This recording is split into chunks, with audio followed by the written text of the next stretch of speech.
Hey guys, in today's video, I'm going to be covering 3 tips for every single Deadlock hero, part 1. So we're going to do 3 series, and basically for every single hero, we're going to do the 3 rows. So we're going to start today with Abrams, Bebop, Calico, Dynamo, Talon, Haze, Holliday, Infernus, Ivy, and Kelvin. And then in the second video, we'll do the second row. And in the third video, we'll do the last row, except the experimental heroes. Let's get started.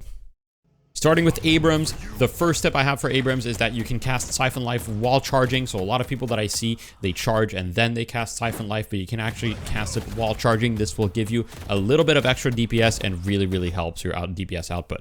The second tip I have for Abrams is that both charge and your ultimate can be used in order to initiate as well as escape situations. So don't be afraid to use charge to run away as well as your ultimate. A lot of people really only want to use it to go in, but you can also use it to go out. The third tip for Abrams is that you need some sort of mobility in order to set up your charge and make sure that you focus the correct targets with it. So we talked about it a little bit in the previous video, but get Warpstone or Phantom Strike and try to target their backliners that you can one-shot immediately, such as Wraith. As you may notice, my attire is a little bit different from the beginning of the video, and that's because we just had the first day of the Death Slam Invitational, which is a tournament that I'm hosting, and we've got a bunch of cool merch that we just got designed in order to be able to help fund this tournament. And so this video is sponsored by me for this, so check out the merch in the description. It's awesome, and the profits go directly to supporting competitive Deadlock and Deadlock esports. Thank you. Let's get going. For the Bebop tip sections, I've got John69 that's going to be with us here. So I recorded some clips with him in Discord earlier, and I asked him if I could share them. He's a bit of a Bebop expert as well as very high rank NA player. So take it away, John. When it's level 2, if you hold it down, like after it, it still has a wind up, but if you just time it properly, it won't bug out. So it's like instant shooting versus not instant shooting. It's like, every time I see new people play it, they always just like hold their mouse button down, like through this entire thing, they're just holding their mouse down. And it's like really bad. You have more range for allies than you do for enemies. Like, see, I can put it all the way over here. So like my entire effective range for teammates is like way more. So especially if they're punching, like you just cheese it, because like you have to be like it's actually melee range to put your bomb now, but for here. It's like the other one is just like reading their movement. No one's like scared of the Bebop until he has his hook. So a lot of times you just like legit run at them. Like I used to just like straight up rush Fortitude and like Enduring Speed, and I would just roam.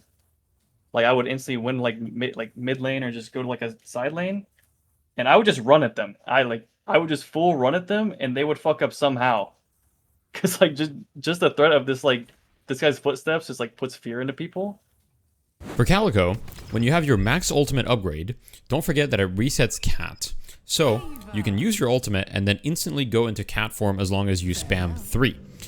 Keep in mind that this also works even if you took damage. So technically cat goes on cooldown when you take damage. So if you use your ult, it'll still reset the cooldown, and if you spam 3, you can guarantee come out in cat form every single time. This can be particularly useful for escaping.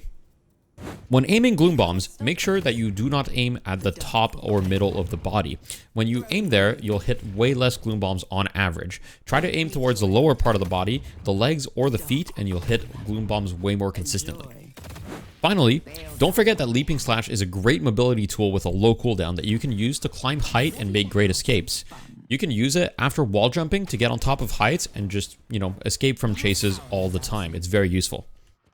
The first tip I have for Dynamo is that your Quantum Entanglement can reach people through walls. This can be particularly useful for saving allies that would otherwise seem out of reach. In a similar fashion, my second tip is that you can use Quantum Entanglement to secure the urn when one of your teammates goes to deliver. Here's a clip of me on stream trying to showcase that, and with difficulty.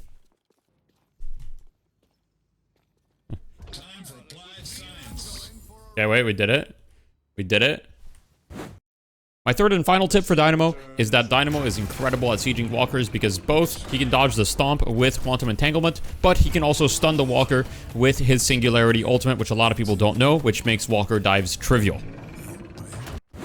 My first tip with Talon is do not be afraid to use Bird in order to clear waves. This is particularly useful when somebody is split pushing on the other side of the map and you can't send someone back. You can use Talon to clear the wave with Owl. My second tip is don't be afraid to use Spirit Snare on objectives, right? You can use it on objectives or doorway. Using it, for example, on the urn makes it so if someone goes near, they'll drop the urn and it'll immediately give your team an advantage in the urn fight. My final tip on Great Talon might seem a little bit obvious, but it's to use your second ability as an escape rather than always damage, right? So it can be particularly useful if you cancel it and you can go around roofs with it. And it's a great escape tool because it's, otherwise, if you're playing Spirit Talon, it can be a little bit limited in its usage. My first tip with Haze is that you can slide while you're ulting. So here's what it looks like if you ult without sliding down the stairs, just very slow. And then if you do the same thing, but you slide down the stairs right as you go down, you go significantly faster and it can take you much further.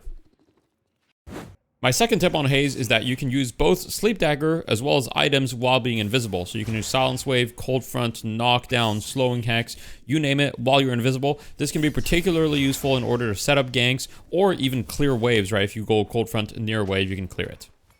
My third tip for Haze is that if you go to one of your recent matches, you look at a Haze damage dealt by type, you'll always see Fixation as the top damage type. That's because Fixation is most of Haze's damage. If you're playing Haze, do not build gun damage. Instead, build fire rate on Haze because that's how you get Fixation stacks faster, which is most of your damage every game.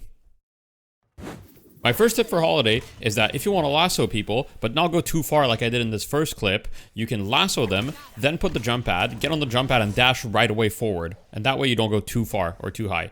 You can do a similar thing with Warp Zone where you put the bounce pad and then you Warp Zone right after taking it. This ensures your teammates can easily shoot the target. Another tip that's not very well known is if you have max crack shot and you start shooting even minions or heroes and you have ricochet, the multiple headshots as ricochet and headshot will actually all reduce your crack shot cooldown, making it so you can crack shot essentially permanently almost. The last and final tip I have for Holliday is that barrel is an incredible setup for the rest of your kit. So don't be afraid to use barrel before you lasso as well as to set up crack shot. When you barrel someone, they're usually fairly easy to headshot as well. My first tip with Infernus is that every single one of your abilities refreshes afterburn, even your ultimate. So most people know that everything refreshes afterburn, but basically you want to space out your abilities in order to always constantly be refreshing afterburn on your target.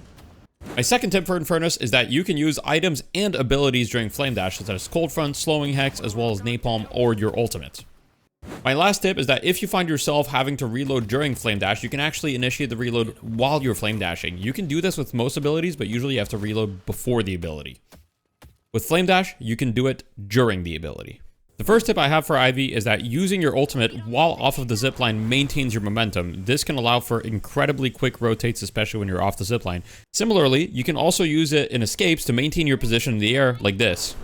My second tip for Ivy is that you can use Kutsu Bomb whenever the wave drops in order to hit all of the minions in the laning stage and push the wave further like this. My third tip for Ivy is going to be obvious to the Ivy mains, but it's that you can use Ivy ultimate to set up for your stone form like this. When you're playing Kelvin and you're either in an engagement or about to be in one and multiple of your teammates are low near you, don't be afraid to use Dome in order to reset them and get them healthy for the fight. A great usage for Ice Path is using it as an escape. Make sure that you're always climbing and taking sharp turns around buildings to make yourself as hard to catch as possible. During the laning stage, as Kelvin, always try to hit both the enemy heroes as well as the troopers with your grenade. I couldn't get the troopers to spawn. Just imagine that the Guardian here in this example is a trooper, so you want to hit the trooper and the hero if possible, or both heroes. And that's all for this video for today. Let me know what you thought of the format. We'll cover the rest of the heroes in part 2 and 3. I decided to break it down because frankly, I'm working on the editing and this video took me way more time than I thought. So we're going to do probably 2 or 3 parts, at minimum 2. Let me know what you thought of the editing style. I've been putting a lot of work into it. And if you have any comments, as always, put them in the description. Thank you so much for your support and I hope you have a wonderful day.